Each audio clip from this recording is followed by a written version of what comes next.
So first வந்து ஒரு fold பண்ணி ஸ்டிச் பண்ணுறோம். நெக்ஸ்ட் வந்து இந்த நாச் போட்டுக்கிற வரைக்கும் ஃபோல்ட் பண்ணி ஸ்டிச் பண்ணிக்கலாம்.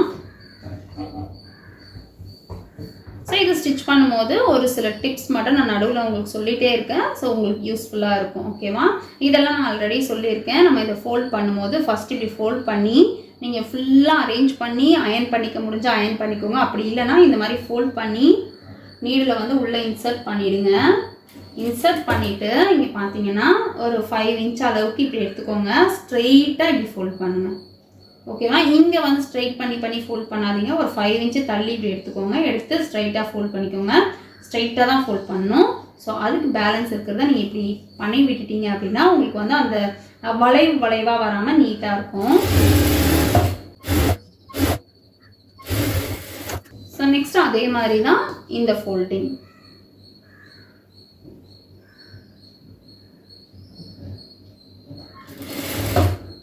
ஸோ இது நான் என்ன பண்ணுவேன் அப்படின்னா இப்போ இங்கே நம்ம ஃபோல்ட் பண்ணியிருக்கோம். அதோட வந்து இந்த எண்டை எடுத்துப்பேன். இந்த எண்டை வந்து நம்ம கரெக்டாக அந்த நாட்ஸ் இருக்குல்ல இந்த இடத்துல ஃபோல்ட் பண்ணி ஸோ எந்த அளவுக்கு நீட்டாக இருக்கும் அப்படிங்கிறது உங்களுக்கு தெரியும். அதே மாதிரி இந்த லைன் நம்ம ஆல்ரெடி லைன் போட்டு வச்சுருக்கோம்ல ஸோ அந்த லைனையும் பார்த்துக்கணும். அந்த லைன் அளவுக்கு ஃபோல்டாக இருக்கா அப்படின்னு பார்த்து ஸோ பரவாயில்ல எங்கேயுமே நான் பிடிக்கல. இந்த ஃபோல்டிங்கை நான் எடுத்து வச்சுருக்கேன். அப்படியே வந்து கம்ப்ளீட் பண்ணுறேன்.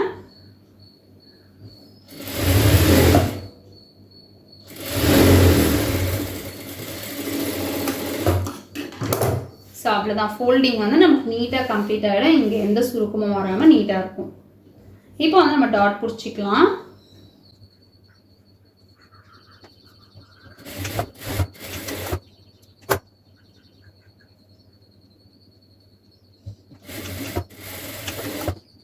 பேக் வந்து நம்ம கம்ப்ளீட் பண்ணிட்டோம். இப்போ வந்து ஃப்ரண்ட்டில் டாட் பிடிச்சிக்கலாம். ஸோ ஃப்ரண்ட் டாட் பிடிக்கிறது இந்த மார்க்கிங் எல்லாமே வந்து உங்களுக்கு கட்டிங்கில் நான் காட்டிட்டேன். ஸோ இப்படியே வந்து நம்ம இதை ஸ்டிச் பண்ணிக்கலாம். ஒருவேளை நீங்கள் பார்க்கல அப்படின்னாலும் நிறைய வந்து டாட் வீடியோஸ் நம்ம போட்டிருக்கோம். ஃப்ரண்ட் டாட் வீடியோஸ் போட்டிருக்கோம். செக் பண்ணி பாருங்கள்.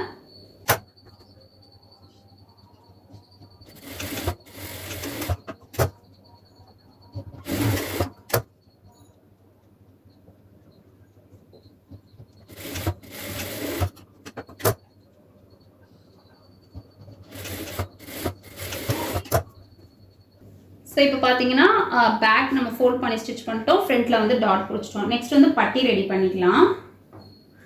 ஸோ பட்டிக்கு வந்து ஆல்ரெடி நான் 2 பீஸ் வர மாதிரி கட் பண்ணி வச்சுருக்கேன்.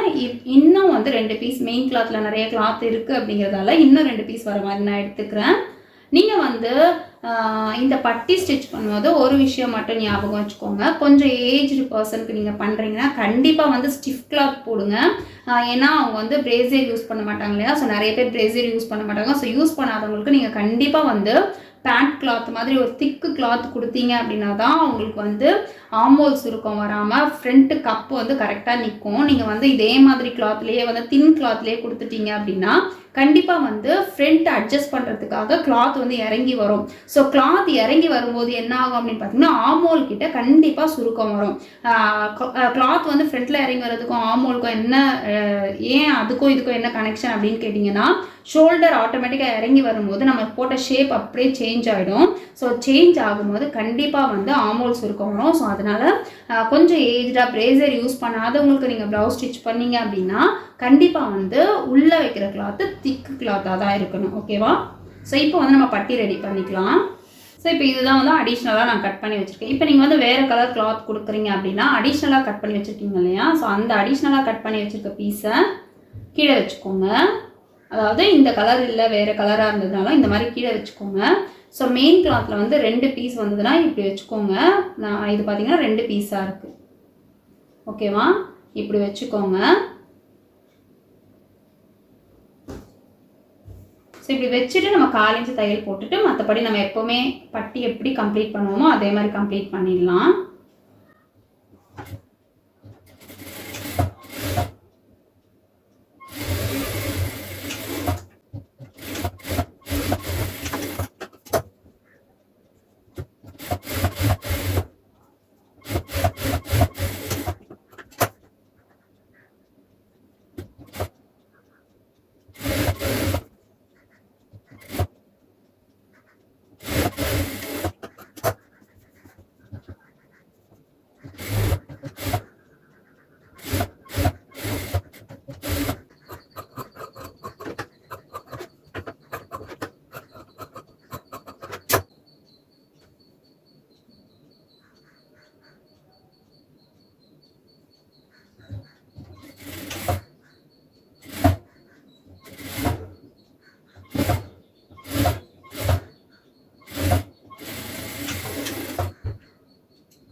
ஒரு பக்கம் கம்ப்ளீட் பண்ணிட்டோம். அதே மாதிரி இன்னொரு பக்கமும் ஃபினிஷ் பண்ணிடலாம்.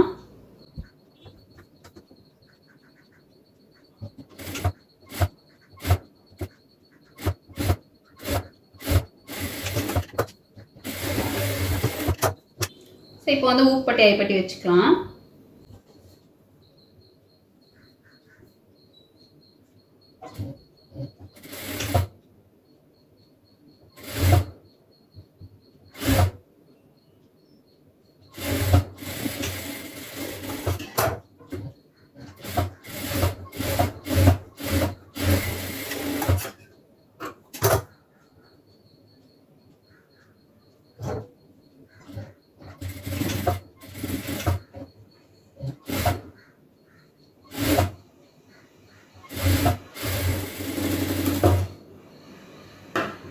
ஐப்பட்டி வைக்கிறதுக்கு முன்னால் நம்ம மார்க் பண்ணிக்கலாம். மேல் பக்கம் எடுத்து வச்சுருக்கேன். இங்கே ஒரு மார்க்கிங். நெக்ஸ்ட்டு நெக்கில் வந்து 1/2 இன்ச்சுக்கு கீழே ஒரு மார்க்கிங். ஏன்னா நம்ம தையல் போடுவோம். ஸோ 1/2 இன்ச்சுக்கு கீழே ஒரு மார்க்கிங். அதுக்கடுத்து இது ரெண்டுத்துக்கும் மிடில் ஒரு மார்க்கிங்.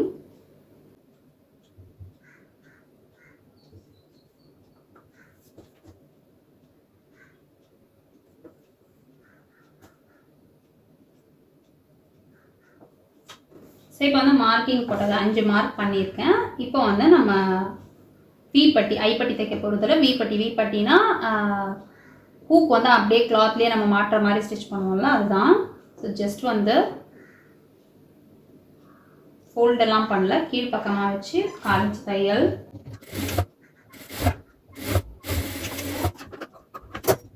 அதுக்கப்புறம் டர்ன் பண்ணிவிட்டு படிமான தையல்.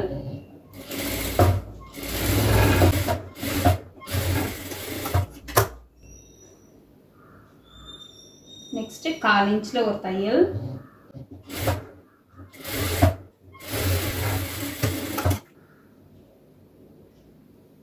இப்படி ஃபோல்ட் பண்ணி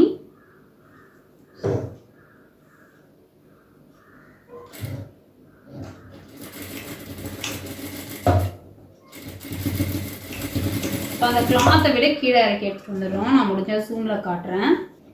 ஸோ கீழே இறக்கி எடுத்துகிட்டு வந்தாச்சு. நெக்ஸ்ட்டு பார்த்தீங்கன்னா இப்படி டர்ன் பண்ணி க்ராஸாக வச்சுக்கலாம். கொஞ்சம் லைட்டாக க்ராஸ் உங்களுக்கு தெரியும்.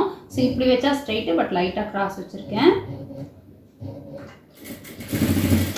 ஸோ இந்த மாதிரி லாக் பண்ணிவிட்டு இப்படி நீடில் உள்ளே போட்டுட்டு க்ராஸாக வந்துட்டு அதுக்கப்புறம் டர்ன் பண்ணி ஒரு 1/4 இன்ச் அளவுக்கு கூட ஓப்பன் இருக்க தேவையில்லை. அதை விட கம்மியாக இருந்தாலே போதும். ஒரு டைமும் வந்து அந்த நீடில் வந்து வெளியே வந்துட்டு தான் வரணும்.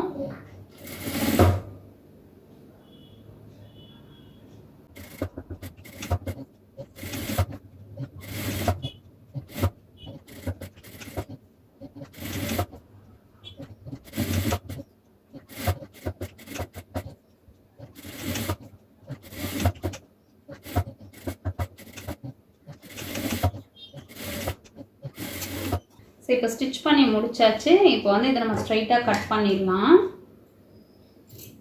ஸ்ட்ரைட்டாக கட் பண்ணிவிட்டு எப்போவுமே நான் சொல்கிற மாதிரி செக் பண்ணிக்கணும், அப் அண்ட் டவுன் இருக்கா அப்படின்னு. லைட்டாக எப்போவுமே ஹூக் சைடில் மேலே இருக்கும்.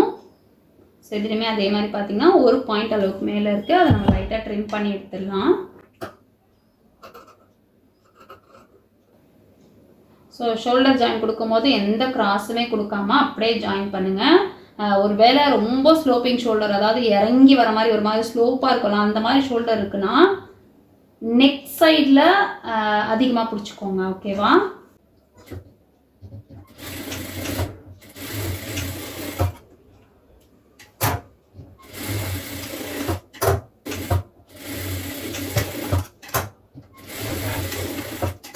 நெக்ஸ்ட் வந்து ஸ்லீவ் ஜாயின் பண்ணிக்கலாம். ஸ்லீவ் ஜாயின் பண்ணுறதுக்கு முன்னால் இதை வந்து ஃபோல்ட் பண்ணி ஸ்டிச் பண்ணிடலாம். இது வந்து நான் ஹெம் பண்ண போகிறதில்ல, நான் ஆல்ரெடி சொல்லியிருக்க மாதிரி அப்படியே ஃபோல்ட் பண்ணி தான் ஸ்டிச் பண்ண போகிறேன். ஸோ ஜஸ்ட் வந்து கரைப்பக்கம் எடுத்திருக்கேன் அப்படிங்கிறதால ஒரே ஃபோல்ட் பண்ணி தான் ஸ்டிச் பண்ணுறேன். நீங்கள் ஹெம் பண்ணுற மாதிரி இருந்தால் ஒரு 1/4 இன்ச்சு ஃபோல்ட் பண்ணி ஸ்டிச் பண்ணிவிட்டு அதுக்கப்புறம் ஹெம் பண்ணிக்கோங்க.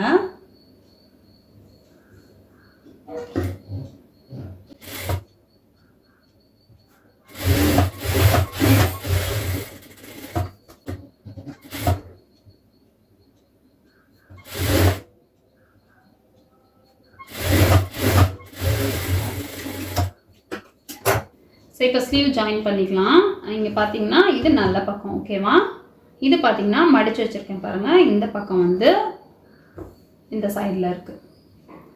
ஃபஸ்ட் நம்ம செக் பண்ணிக்கலாம் எந்த அளவுக்கு கிளாத் கரெக்டாக இருக்கா அப்படின்னு.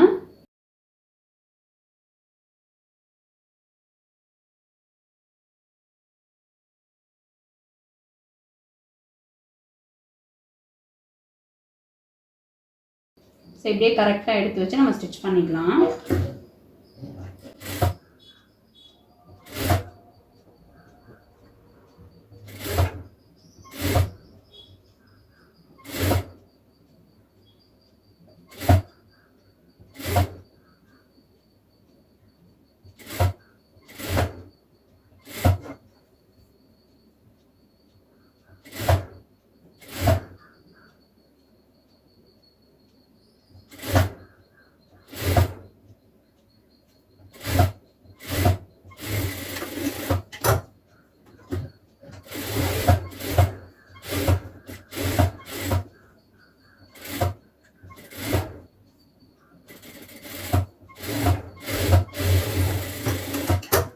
நெக்ஸ்ட் வந்து நம்ம சைட் ஜாயின் பண்ணிக்கலாம். சைட் ஜாயின் பண்ணுறதுக்கு கையை கரெக்டாக எடுத்து வச்சுட்டு உங்களோட கை சுற்றளவு எவ்வளோ வந்ததோ அதை வந்து பாதியாக மார்க் பண்ணிக்கோங்க.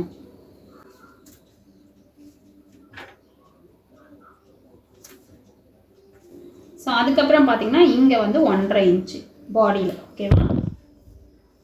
வேஸ்ட் ரவுண்ட் பார்த்தீங்கன்னா எவ்வளோ இருக்கோ அதை வந்து 4ஆக டிவைட் பண்ணிக்கோங்க. நம்ம மெஷர் பண்ணியிருக்கோம் இல்லையா? ஸோ அதில் எவ்வளோ வந்ததோ அதை 4ஆக டிவைட் பண்ணிக்கோங்க. அதுதான் வேஸ்ட் ரவுண்ட் நம்ம மார்க் பண்ண போகிறோம்.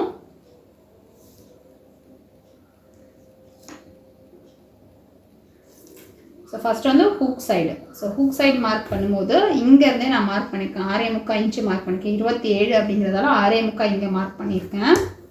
அதே மாதிரி ஐ பக்கம் நெக்ஸ்ட்டு ஐ பக்கம் பண்ணும்போது இந்த அடிஷ்னல் கிளாத் கொடுத்துருக்கோம்ல, இதுக்கு இந்த பக்கம் தான் மெஷர் பண்ணணும்.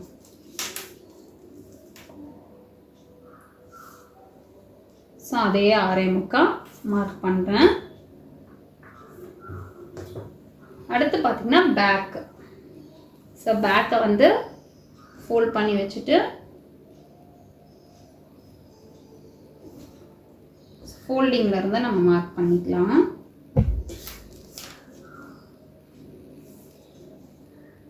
அதே 6.25 தான்.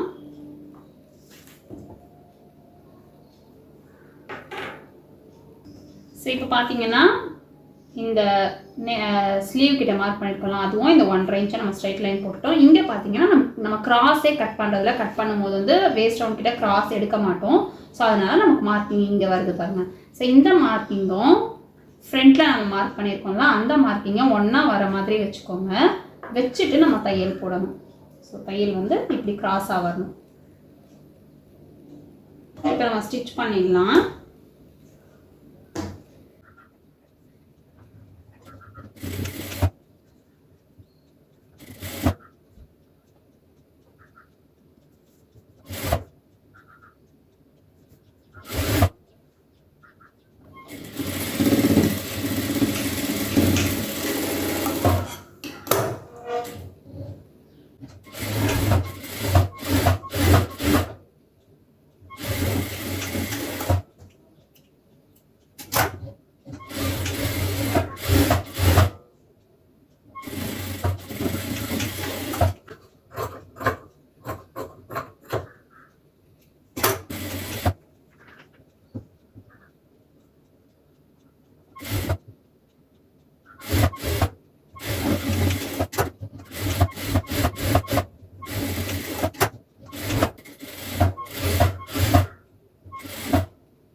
ஸோ நம்ம வந்து சைட் ஜாயினும் பண்ணிட்டோம். 3 தையல் 2 பக்கமாக போட்டாச்சு.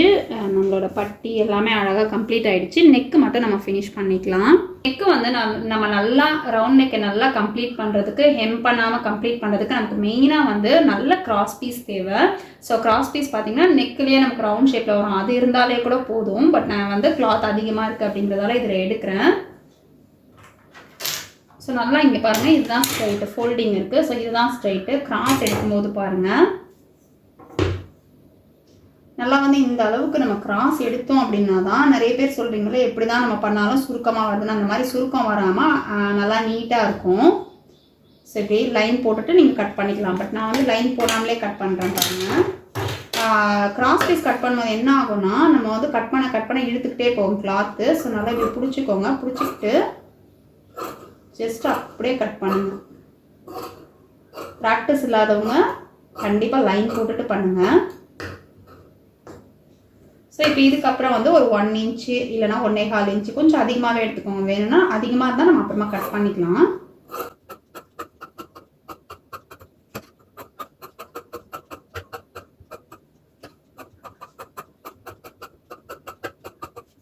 ஸோ இப்போ நமக்கு கிராஸ் பீஸ் கட் பண்ணியாச்சு. இப்போ இதை ஜாயின் பண்ணிடலாம்.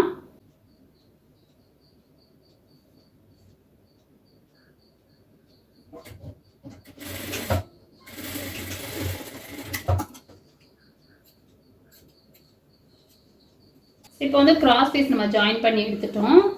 இப்போ ப்ளவுஸோட மேல் பக்கம் நல்ல பக்கம் எடுத்து வச்சுருக்கேன். நம்ம ஜாயின் பண்ணியிருக்கிறது மேல் பக்கம் பார்த்த மாதிரி இருக்கணும். ஸோ இது நீங்கள் கரெக்டாக ஸ்டிச் பண்ணிங்க அப்படின்னா உங்களுக்கு வந்து சுருக்கம் இல்லாமல் இருக்கும். கரெக்டாக பார்த்துக்கோங்க. ஃபிங்கர் எப்படி இந்த கையை வந்து எப்படி நான் ஹேண்ட் பண்ணுறேன் அப்படின்னு பாருங்கள். சரி பாருங்கள்.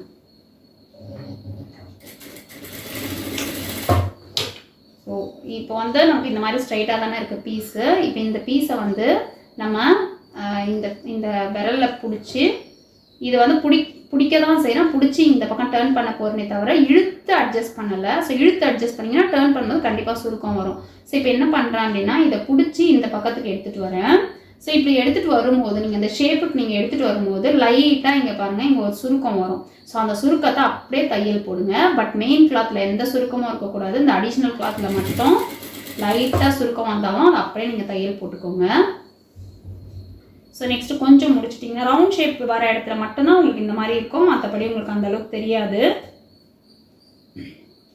ஸோ இப்போ திரும்பவும் எடுத்து கரெக்டாக அந்த ஷேப்பு எப்படி இருக்கோ அதுக்கு ஏற்ற மாதிரி இந்த கிளாத்தை வச்சுட்டு தையல் போடுங்க. அதாவது கொஞ்சம் லூஸாக இருக்கணும். அந்த மேலே இருக்கிற கிளாத் வந்து கொஞ்சம் லூஸாக இருக்கணும். அவ்வளோதான். அப்படி நீங்கள் பண்ணிங்கனாலே உங்களுக்கு வந்து சுருக்கம் இல்லாமல் கம்ப்ளீட் ஆகிடும். ஸோ இங்கெல்லாம் வந்து நமக்கு எந்த ப்ராப்ளமும் வராது. நீட்டாக அழகாக வந்துடும்.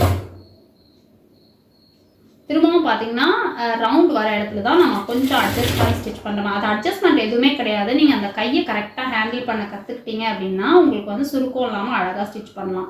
ஒரே ஒரு விஷயம் தான், இந்த கிளாத்தை வந்து நம்ம இழுக்கக்கூடாது. கீழே இருக்கிற கிளாத்தையும் இழுக்கக்கூடாது, மேலே இருக்கிற கிளாத்தையும் இழுக்கக்கூடாது. அதுதான். ஸோ இப்போ பார்த்தீங்கன்னா இங்கே வளைவு வருது. இங்கே வளைவு வரும்போதே நம்ம கிளாத் பார்த்தீங்கன்னா உங்களுக்கு தெரியுதான்னு தெரியல, ஆட்டோமேட்டிக்காக வந்து தள்ளி தான் இருக்கும். இந்த கிளாத்துக்கு ஸ்ட்ரைட்டாக இருக்கா. ஸோ அதை நம்ம என்ன பண்ணணும் அப்படின்னு பார்த்தீங்கன்னா இந்த கிளாத் இருக்கு இல்லையா, இந்த கிளாத்தை வந்து ஜஸ்ட்டு இப்படி எடுத்துகிட்டு வந்து இப்படி ஸ்ட்ரைட் பண்ணணும். ஸோ ஸ்ட்ரைட் பண்ணும்போது ஒரு லூஸ் இந்த இடத்துல வரும். அது அப்படியே நீங்கள் தைக்க வேண்டியது தான். அவ்வளோதான். ஸோ ஒரு இடத்துலையும் அந்த வளைவு வரும்போது மட்டும்தான் உங்களுக்கு அந்த மாதிரி வரும். ஸோ அதை வந்து கொஞ்சம் லூஸ் கொடுத்து ஸ்டிச் பண்ணி விட்டுருங்க.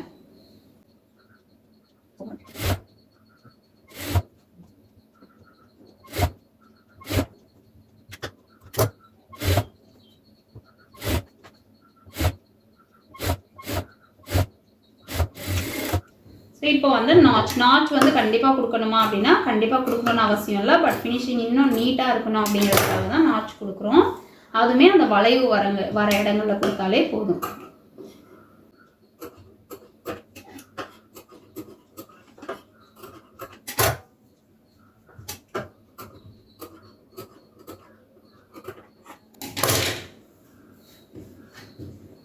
ஸோ இப்போ வந்து இந்த கிளாத் இருக்குல்ல, இந்த கிளாத்தை வந்து உள்ளே இன்சர்ட் பண்ணிவிட்டு இப்படியே ஃபோல்ட் பண்ணிக்கலாம். ஸோ ஃபோல்ட் பண்ணி தைக்கும் போதும் நம்ம ஒரு சில விஷயத்தை கரெக்டாக பண்ணோம் அப்படின்னா நமக்கு சுருக்கம் வராது.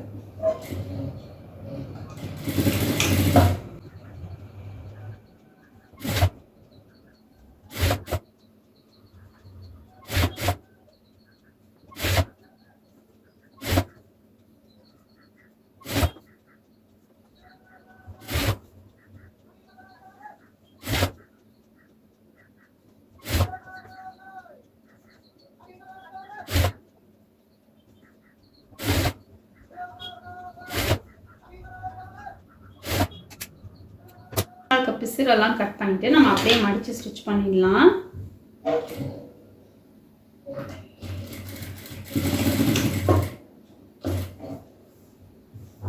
இது ஸ்டிச் பண்ணும்போது இங்கே பாருங்கள், இதை ஸ்ட்ரைட்டாக இப்படி ஃபோல்ட் பண்ணிவிட்டு இங்கே நம்ம படிமான் தை போட்டிருக்கோம், அது வரைக்கும் நம்ம அப்படியே அழுத்தி விட்டா கரெக்டாக நின்றுடும்.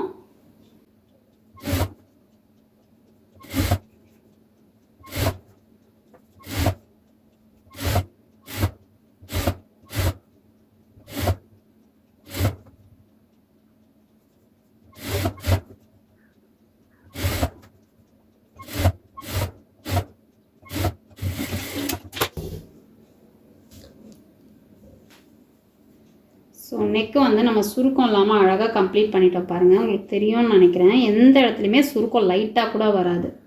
ஸோ நம்ம வந்து ஹெம்ப் பண்ணுறதை விடவுமே ரொம்பவே நீட்டாக இருக்கும்.